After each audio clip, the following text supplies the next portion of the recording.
Olá, boa noite. O Supremo Tribunal Federal suspendeu há pouco o julgamento de ação contra a extinção por decreto de conselhos federais da administração pública. Repórter Carla Lucena acompanhou e tem outros detalhes para a gente. Oi, Carla. Boa noite. Olá, William. Boa noite para você. Boa noite a todos que nos acompanham no Jornal da Justiça. E olha só, o plenário do STF está julgando inicialmente um pedido de liminar, ou seja, uma decisão provisória que foi apresentado esse pedido de liminar junto com a ação. Essa é uma ação que foi proposta pelo Partido dos Trabalhadores. O PT questiona o decreto assinado em abril deste ano pelo presidente Jair Bolsonaro, que permite aí a possibilidade de extinguir conselhos, comissões, fóruns e outros colegiados da administração pública federal. Este caso ele começou a ser analisado hoje pela manhã, durante a sessão extraordinária aqui do STF, quando tivemos as sustentações orais e também o voto do relator do caso, o ministro Marco Aurélio. E olha só, há dois pontos principais aí em discussão. Um é saber se o presidente da República pode extinguir por meio de decreto conselhos criados por lei. E aí uma outra discussão é se também esse decreto pode atingir todos os conselhos que também não foram criados por lei. O ministro Marco Aurélio, ele decidiu que o presidente da República apenas pode extinguir os conselhos criados por lei, mas aqueles outros criados por decreto ou outros instrumentos podem sim ser extintos. Aí hoje à tarde o ministro Edson Fachin ele abriu divergência, ele decidiu que até o final do julgamento do mérito, até o STF julgar a ação em si, o presidente da República não poderia extinguir nenhum dos conselhos. Vamos acompanhar na reportagem como foi o início desse julgamento agora à tarde. O ministro Alexandre de Moraes disse que os conselhos criados por meio de decreto ou outros instrumentos podem ser extintos. Mas, assim como o relator, concedeu a liminar em parte e defendeu que o presidente da República não pode extinguir conselhos criados por leis. O que se pretende com a extinção, a possibilidade de extinção e estabelecimento de diretrizes, regras e limitações para outros colegiados, aplicando-se, inclusive, os colegiados instituídos por decreto, daí nós saímos, a meu ver, do artigo 48 e voltamos para o artigo 84. O que foi criado por decreto pode ser extinto por decreto. O ministro Edson Fachin divergiu e votou para conceder a liminar integralmente.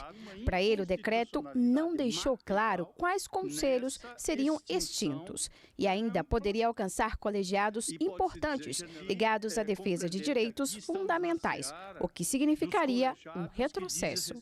Não é apenas o desaparecimento de um sem número de órgãos que se trata, mas sim, quiçá, imediatamente, a extinção, em alguma medida, do direito de participação, por essa via, da sociedade no governo. Os ministros Luiz Roberto Barroso, Rosa Weber e Carmen Lúcia acompanharam a divergência. A extinção ampla, geral e restrita atinge, por exemplo, a Comissão Nacional de Erradicação do Trabalho Escravo.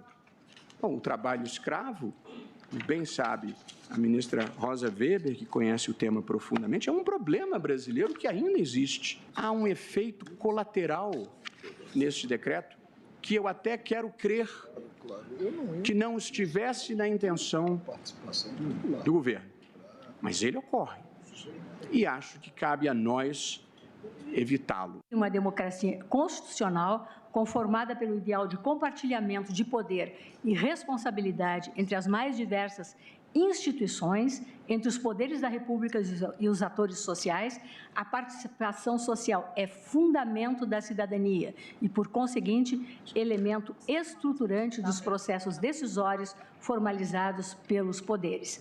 Este decreto seria autônomo e, portanto, ele teria que vir da Constituição. E não veio, porque a Constituição afirma que a extinção, criação e extinção de órgãos da administração pública se dará por lei, ou ele seria um ato com elementos discricionários e, neste caso, ele teria de ser motivado, como todo ato administrativo tem de ser, porque senão ele não se submete ao controle da juridicidade.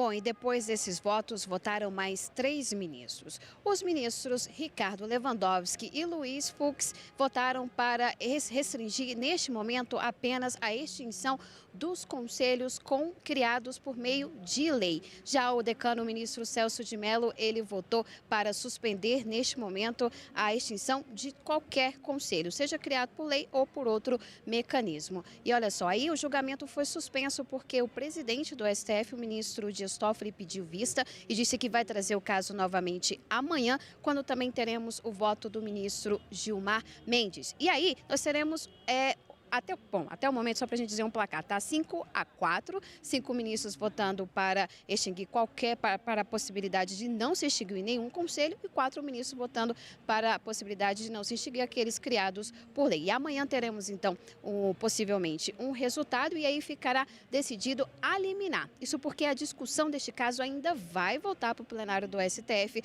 para a votação do mérito, ou seja, a votação definitiva. E aí não há ainda uma data, William. Ok, muito obrigado pelas suas informações. A gente conversa agora com a consultora jurídica da TV Justiça, Karina Zucolotto. Karina, como a Carla já adiantou, esse caso deve voltar amanhã. Vamos falar da sessão de quinta-feira, né? Mas também deve ser discutido o tema homofobia na sessão de quinta-feira, né? E esse tema foi confirmado pelo ministro Dias Toffoli logo ao finalzinho dessa sessão, ao proclamar o resultado e o seu pedido de vista, dizendo que esses 2 assuntos já estão pautados para a sessão de quinta-feira. Esse caso envolvendo a homofobia trata-se do julgamento de uma ação direta de inconstitucionalidade por omissão da relatoria do ministro Celso de Mello e um mandado de injunção, uma ação também constitucional da relatoria do ministro Edson Fachin, em que se busca atribuir ao Congresso Nacional uma omissão legislativa em não criminalizar aqueles atos de agressão a pessoas da comunidade LGBT. Então, o que se discute aqui são os possíveis crimes de discriminação e preconceito por orientação sexual e por a identidade de gênero. O julgamento foi iniciado em fevereiro deste ano, retomado no finalzinho de maio, quando o ministro Celso de Mello recebeu do Senado Federal um comunicado informando que já havia sido aprovado no âmbito da CCJ, da Comissão de Constituição e Justiça daquela Casa Legislativa, um projeto de lei que criminaliza esse preconceito, essa discriminação e preconceito por orientação sexual e identidade de gênero, fazendo incluir na lei do racismo uma forma de se penalizar, de se criminalizar, portanto, essas ações contra a comunidade LGBT. E aí surgiu uma situação, uma questão de ordem, para saber se mesmo com esse projeto de lei aprovado em caráter terminativo na CCJ do Senado, se o julgamento deveria prosseguir ou não aqui no Supremo. Por maioria de votos, ficaram vencidos apenas o ministro Dias Toffoli, presidente, e o ministro Marco Aurélio. Os ministros decidiram que, apesar de haver um projeto de lei aprovado no âmbito do Senado, a omissão legislativa está caracterizada e o julgamento prossegue. 6 votos já foram proferidos para dar interpretação conforme a Constituição para que a comunidade LGBT seja penalmente protegida no âmbito da lei do racismo até que o Congresso Nacional legisle definitivamente uma lei que trate desse assunto. E deve ser retomada na sessão anterior, que acabou sendo suspensa, e comunicado esse fato pelo Senado, votaram apenas a ministra Rosa Weber e o ministro Luiz Fux. Amanhã, o julgamento deve ser retomado, caso seja apregoado, após a finalização desse julgamento que foi iniciado hoje, com o voto da ministra Carmen Lúcia. Vamos ver se amanhã, definitivamente, esse julgamento se encerra, já que, como eu disse, ele foi iniciado em fevereiro, continuado em maio e retomado amanhã, dia 13 de junho. Hoje a sessão começou pela manhã, tivemos amanhã à tarde. Amanhã apenas a partir das 14? A sessão extraordinária ocorreu pela manhã de hoje, mas amanhã, 14 horas, a gente já se encontra no direto do plenário. Até amanhã então, Karina. Até.